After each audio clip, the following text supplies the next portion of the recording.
like hundreds of thousands of dollars over the course of time that you're paying. Our leases that we have are hundreds of thousands of dollars a year. Welcome to the Rachel and Drew Show. I'm Drew. I'm Rachel. Welcome back, guys. It's Thursday today. I don't know what. It's always Thursday when we film. I don't know what day it is for you out there listening to this, but today is Thursday. Yeah, you're likely listening to this on a Monday or Wednesday. And tomorrow is today again. Yeah. I don't even know. I'm not there yet. Just blew your mind. We have such a busy weekend coming up. So if you are listening to this, we will have just completed our Power Couple experience. Actually, we'll be wrapping up our Power Couple experience on Monday, which will be the day that this episode airs. So we've got such incredible stuff planned for everybody this weekend.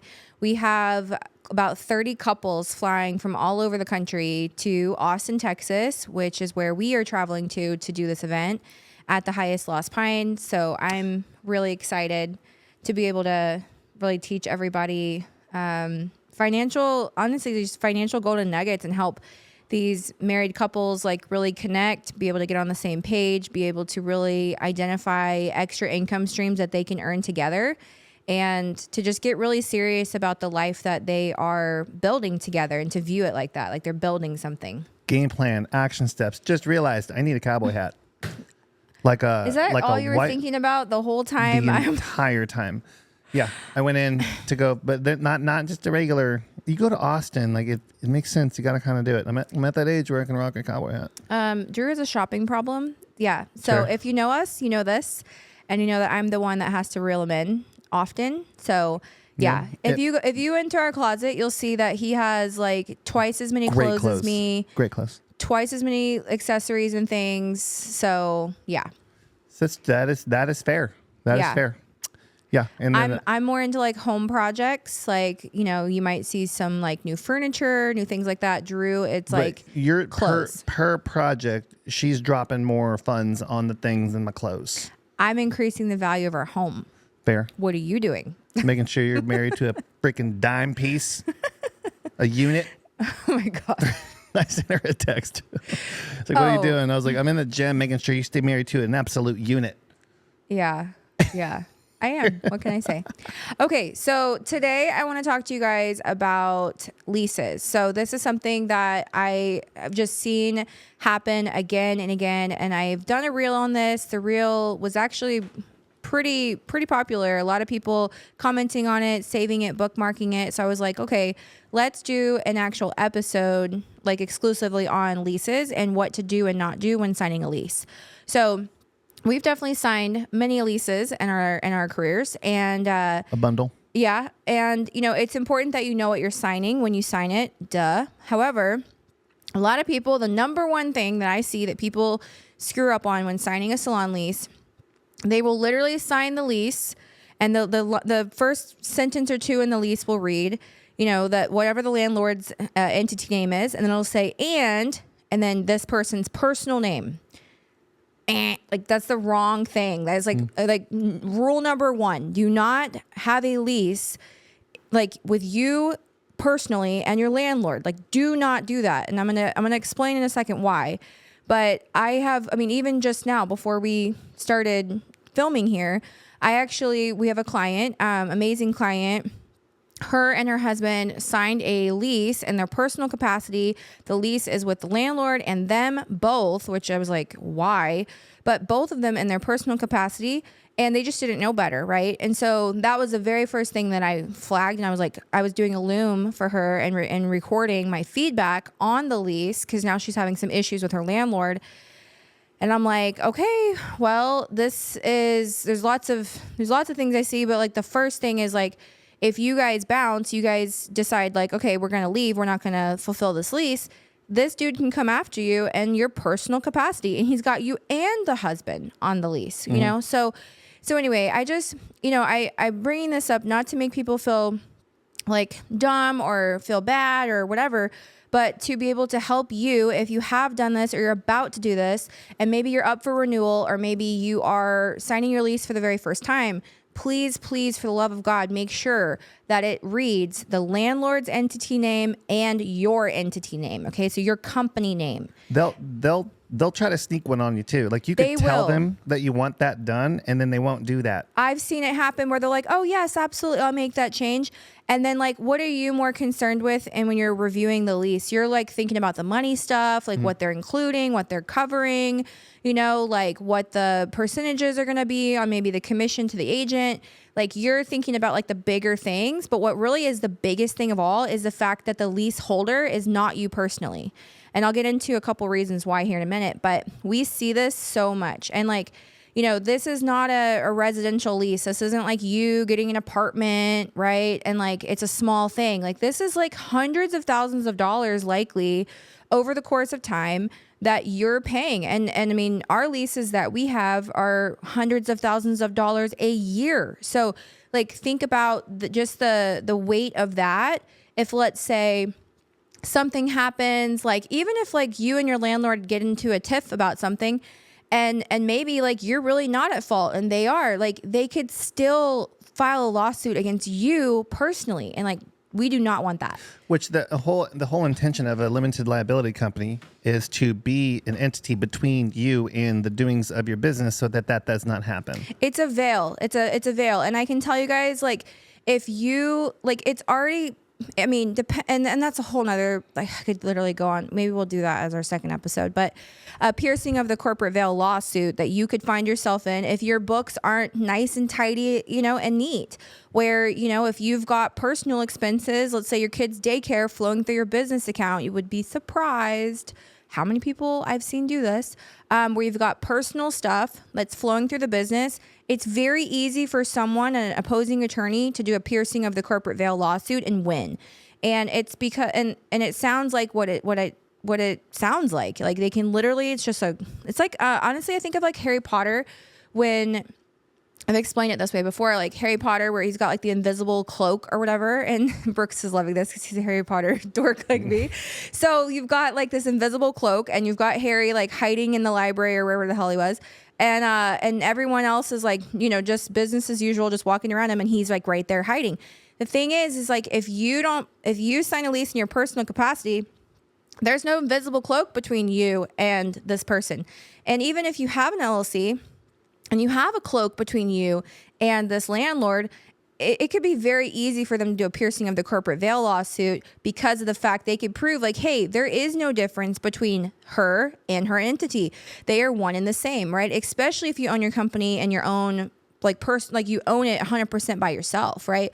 So you have to be mindful of how your lease is created, number one, most importantly, and two, make sure that if you are doing any funny business, let's say you have an LLC and your lease is under the LLC, awesome, but you have a bunch of funny business on your accounting, stop that shit. Like make sure that you keep all of your books, all your records tidy, and like pay for your kids' stuff out of your own income, okay? And we've certainly had episodes on kids on payroll and different things you can do to legitimately have children on your payroll that the business pays. But like, you have to be so careful as far as like how your lease is constructed and who it's actually with. I think what you just said too, that is why you want to have these types of accounts set up for your kids, so you can move money into them, so that you don't have to have any funny business going on with your don't risk it doings. For the biscuit, guys. Like it is so not worth it. Like, and here's the thing, even if you have a lease and your lease is, let's say, you know, so-and-so property management LLC and, you know, Hair by Samantha LLC, I'm just making this up, you know, number one, please don't put your freaking LLC in your personal name. Also, like, it can't just be like your name LLC. Like, that is like so obvious that like that is you. Okay. Okay. I've done this way back when. If you think about it, if you go to a court scenario and they're suing your LLC and it's your name, they're going to be suing that you know, so the I'm sorry the to purpose. Laugh. Like this is just, it's so like this happens a lot, guys. Don't like, name, I mean, you even if you name your DBA if it's a name like a Kendra Scott or something like that, like there's going to be the entity, the main entity itself. Well, likely, I don't know how she has her infrastructure set up, but I would bet it's not like her main entity is different. The DBA is likely Kendra Scott. The LLC is probably something different. Or and I'm sure I'm sure build, each I'm sure. store has its own individual LLC for liability reasons. So if you are opening additional locations, have your different locations be their own entity. Okay, they'll have their own expenses, their own employees, their own overhead, their own liabilities, and that's important too, because what you don't want is, let's say you have 5, 6 different locations and they're all under the same umbrella. Number one, you're gonna be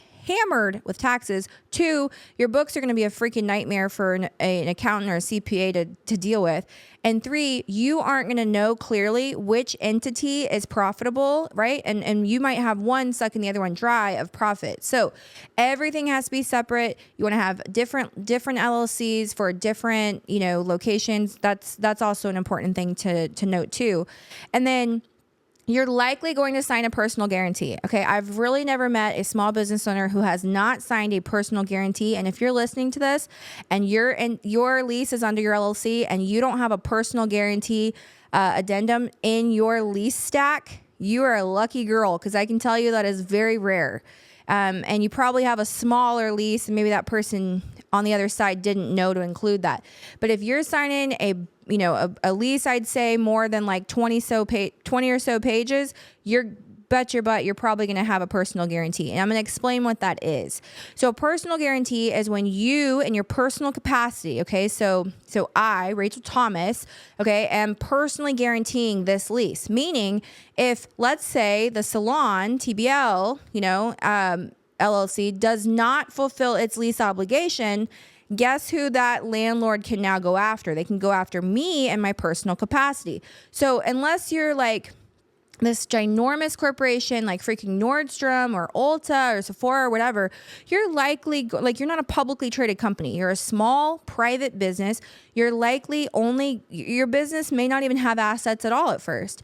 And this landlord is going to want to make sure that you and your personal capacity are on the hook for the lease in the event that something goes sideways with the entity. Can you explain to them what you mean by personal capacity, and when they go after you in the personal capacity, what they might go for?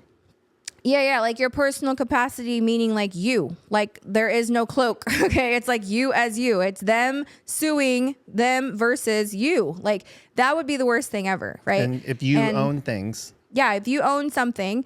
Now, if you're like, for example, we're in Texas. We have homestead, like this is our personal residence. Like that is something that is kind of hard to touch. However, honestly, any type of judgment that might get issued against something that you have personally, like they'd likely be like a second lien holder to your mortgage lien holder. Okay, so if you have a home and let's say you owe $350,000 on your home, just using this as an example, maybe you bought the home for $500,000 and you owe $350,000 or whatever it might be. And then let's say that you default on a lease and maybe you now go through a lawsuit. That person, landlord gets awarded $100,000 judgment or something. Okay. So they can file a lien on your personal assets. Okay. So please stay with me. This is where some of you guys might just decide to flip to a different episode. Please stay with me. If they have a lien, they have a judgment signed by a judge, okay, that they are awarded this judgment against you. They can come collect against what you own. So if you own a car, they can seize your car. You own a home, they're likely not going to seize your home because it's likely homestead protected. However, there's nothing stopping them from putting a lien on your home. So in the event that you sell your home, okay, whatever profits that's there, they're going to get their cut. Okay. So, another thing I see is like, they can literally they can seize your bank account. Like that would fucking suck. Because liquidity is an asset that you own. And then if they're suing you, if you're any dollar you got, they can get it. They're coming at you personally, then you personally have an asset, which is money, and they can go after that. Yeah. So in this particular scenario, like with this particular client, it's like, number one, the husband and wife both signed it in the personal capacity, which I was like, no. But I obviously didn't know them at the time. They didn't know better at the time. Like, it is what it is. So the only reason that people usually go back and look at their lease is because they're usually in the middle of an issue and they're trying to go back and remember, okay, what did I sign? What did I agree to? Like, what are my liabilities, right? Like what exposure do I have here? So that's what this couple did in this instance. The next thing is like, okay, let's say they bounce on their lease. They're going to go, rent somewhere else. Well, if this landlord decides to come after them, they are looking at, being sued in their personal capacity, which is like, I would say, hey, don't go lease somewhere else. You have a year or so left on your lease. Just try to make it work. Try to get through it, because you have this risk. And you guys as business owners, and just humans in general, like, you have to weigh your risks and decide, is this worth it or not? Now, doesn't mean that, you can't create a settlement, in a lawsuit. You can totally create a settlement. You could totally like come to an agreement. This landlord might have plenty of exposure of where they've screwed up too. And you guys might just say, hey, we're going to do a mutual release here. I'm going to release you of any liability. I'm also going to require that you release me of all of my liabilities or, things too. So anytime you're cutting off something like a lease or a partnership or whatever, make sure that you sign a mutual release that you are releasing that person from their obligations too, if you want them to release you. So, but yeah, like there's a lot of things that we've learned along the way. And a lot of things I've really been able to help people through. But basic stuff of signing a lease is sign it under your LLC's name. Don't sign it in your personal capacity. You're still going to sign the lease. Like obviously you are the owner of the LLC. You're still going to sign on behalf of the LLC. But what it does is it creates a big barrier between the landlord and you. And it gives you time in the event that like, okay, maybe you like legitimately did screw up. Maybe you legitimately did break your lease, or you have damages. They are damaged. You have to pay them something. Okay. If that's all the case, at least what you're doing is you're slowing down the speed of which this person can come after you personally, to where you can make decisions, right? Like maybe you're like, okay, I'm actually gonna move some of my assets around. I'm gonna, maybe I'm not gonna buy this thing in my name because I am personally guaranteeing this thing. Maybe this stuff's gonna be under my husband's name instead. Like you can make those like decisions. But it's important that you know what you're signing, that you are, like don't, because it's your first rodeo, don't just sign the first lease that gets sent to you because you're just so grateful for the fact that they're even going to let you like occupy that place. Like there's so many people I see that get taken advantage of. And also have an agent, have a real estate agent or a broker help you in the deal, especially if you are leasing or buying something. Like that seller or that landlord is likely going to pay the commission for that person. So you have nothing to lose and you have everything to gain. But please know that your agent, your broker is not a lawyer. They are not going to sit there, and they're also not a contractor. That's a whole nother episode. Like, don't take their word for it on like what amount of money it's going to cost to build out, what amount of money it's going to cost to, get the lease revised. Like you should still have an attorney look over your lease. Yes, it's going to cost you money, but they're going to be able to see things that you missed. Yes. Amen. Your nails look nice. I'm proud of you. I'm actually getting them redone today. That's what I feel like that's what you want me to say when y'all show me your nails again. But I've been so proud of you. I've had my nails done like this for like 2 weeks. I have to get them redone. But yeah, I hope this was helpful. I hope this was like something that just gave you guys like just more knowledge when it comes to signing a lease. Maybe renewing your existing lease, or maybe you got to do some, maybe there's some assets and things that you might want to get in order before you plan on changing something. So, and something to think about, I'll add to that, is like if you're going to be renewing a lease, or if there's something that's happening, say a term's coming up and you're going to renegotiate, that's an opportunity to go and renegotiate the terms of the lease. That's a moment, but they're going to want to just kind of wrap it up and like, hey, we're just going to keep doing what we did before, really go back through and with a highlighter, with even like a real estate agent, like she's talking about, like sit down and really go through that. We help people do this all the time. Rachel was literally going through a lease before this episode, line by line. Just get some help. There's nothing wrong with getting help and be like, I don't know what the hell this says. I need some help. I need a second set of eyes to look at this. That way you know exactly what you're doing. And then that way you can handle leases. It's something that you're going to want to be good at. Well, a lot of the moves that we make if we're doing real estate or raising money or investing money, like there's always documentation happening. Mm-hmm. Like you're going to really want to understand and have this skill. Marketing is a skill. Sales is a skill. talking on stage is a skill. Reading documents is a skill. And fortunate enough, Rachel's my wife, so she really dives in to all that. That's definitely a strong suit for her. Where if that's not you, and get help, and it's not me. I'll read through stuff, but I will always, hey, can you look at this too? Because it's just not a strong suit for me. I'm stronger in other areas, and she's stronger there. Yeah. So those are just like different tips that you guys can use to be able to navigate those situations. And even though like I have signed a ton of contracts in my life, like we've done lots of transactions, lots of, real estate, etc. I still, like, if I were even today going to go sign another salon lease tomorrow, I 1000% would have my attorney comb through it. I would and it likely ends up costing between like $3,000 and $7,000, just depending on how thick the lease is and how many things that have to be talked about. Yeah. Absolutely worth it. Totally worth it. And also, if you guys are doing a renewal on your lease, please know you have more leverage the second time around than you did in the beginning, because of the fact that you've proven, okay, I have been a good tenant. Hopefully you've always paid on time or early, right? You're busy, you're in demand, your business is operating. It's a lot less risky for this landlord to sign you again than to try to go find someone else who's newer to then fill your vacancy. So you have more leverage than you think. You have more opportunity to negotiate than you think.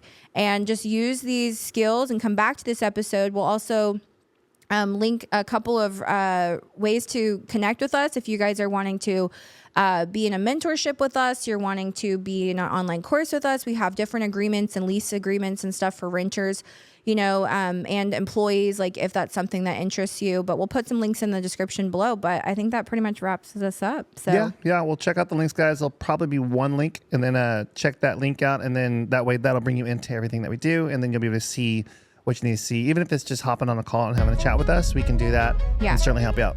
Awesome. Thanks so much for listening. We'll see you on the next episode. Bye.